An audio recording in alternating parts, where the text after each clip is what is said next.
Assalamualaikum warahmatullahi wabarakatuh. Perkenalkan, nama saya Muhammad Iqbal, calon guru penggerak Angkatan 7 dari SD Negeri 1 Susupan, Kecamatan Karangwareng, Kabupaten Cirebon. Saya akan menyampaikan demonstrasi kontekstual tentang pemikiran filosofi Ki Hajar Dewantara.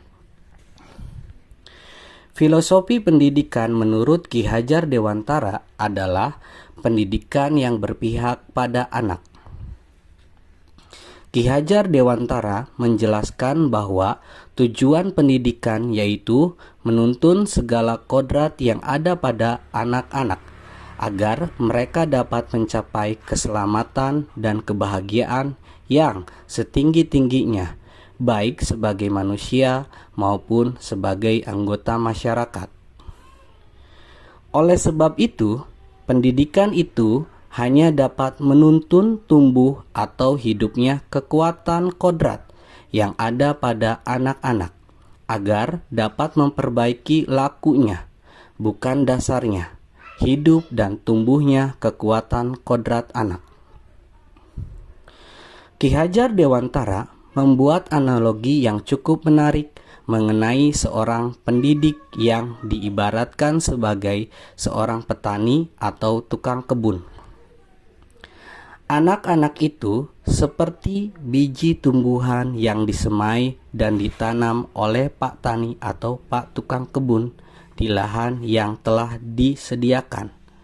Anak-anak itu bagaikan bulir-bulir jagung yang ditanam.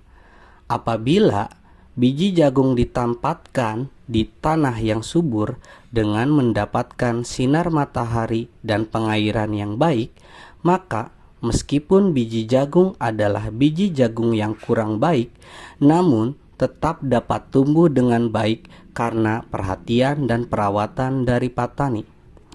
Begitupun sebaliknya, meskipun biji jagung itu merupakan biji berkualitas baik, namun apabila tumbuh di lahan yang gersang dan tidak mendapat pengairan dan cahaya matahari serta tangan dingin Pak Tani, maka biji jagung itu mungkin tumbuh namun tidak akan optimal. Ada 3 semboyan yang sangat terkenal dari Ki Hajar Dewantara. Yang pertama adalah Ing Ngarso Sung Tulodo. Jika dikaitkan pada seorang pendidik, artinya guru harus mampu memberikan suri teladan yang baik untuk peserta didik dan lingkungan di sekitarnya. Yang kedua, Ing Madio Mangun Karso. Artinya, guru di tengah harus juga mampu membangkitkan atau menggugah semangat.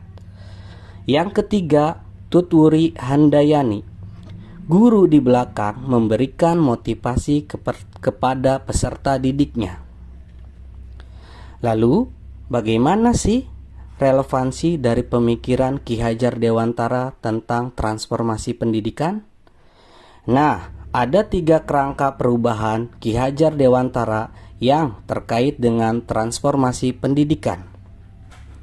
Yang pertama, Ki Hajar Dewantara mengenalkan kepada kita kodrat keadaan yang terbagi menjadi kodrat alam dan kodrat zaman.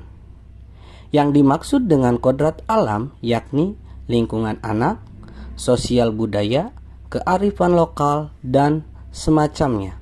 Sedangkan kodrat zaman adalah tantangan dari setiap zaman yang tentunya antara zaman dahulu dan zaman sekarang tantangannya berbeda dan cara kita menangani pendidikan pun berbeda.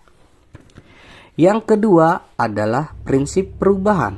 Ki Hajar Dewantara mengenalkan asas trikon, yaitu kontinuitas, konvergensi, dan konsentris.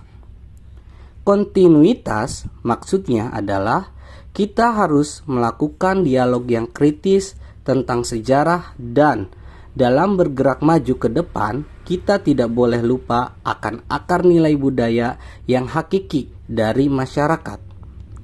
Yang kedua adalah konvergensi. Pendidikan harus memanusiakan manusia dan memperkuat nilai kemanusiaan. Selanjutnya yang ketiga adalah konsentris. Pendidikan harus menghargai keragaman dan memerdekakan pembelajar.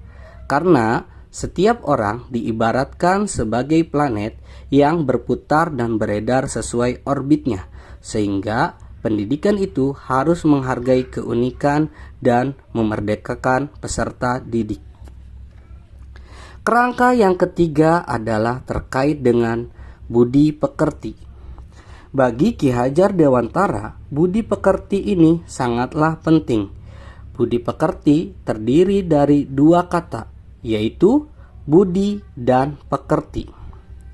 Budi merupakan perpaduan antara cipta, pikiran, rasa, perasaan, dan karsa atau kemauan. Sedangkan pekerti bermakna tenaga atau raga.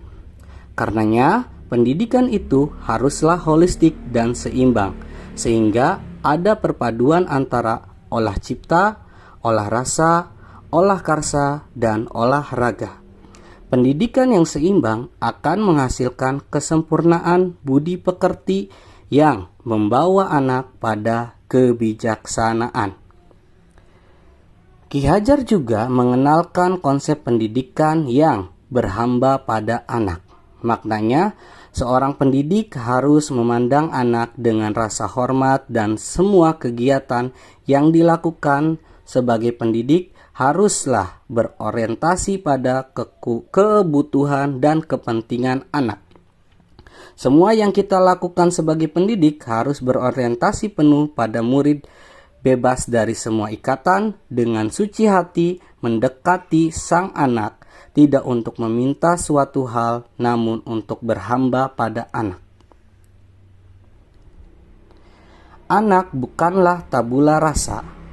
Menurut Ki Hajar Dewantara, anak itu bukanlah kertas kosong, melainkan pada dasarnya anak-anak sudah memiliki tulisan, namun tulisan itu samar-samar, sehingga tugas kita sebagai pendidik adalah menebalkan tulisan-tulisan yang samar itu, yaitu menebalkan perilaku-perilaku baik dan membantu anak mendapat bekal untuk menjadi pribadi bijaksana dan menjadi masyarakat yang bertanggung jawab. Demikianlah yang bisa saya sampaikan. Terima kasih. Wassalamualaikum warahmatullahi wabarakatuh.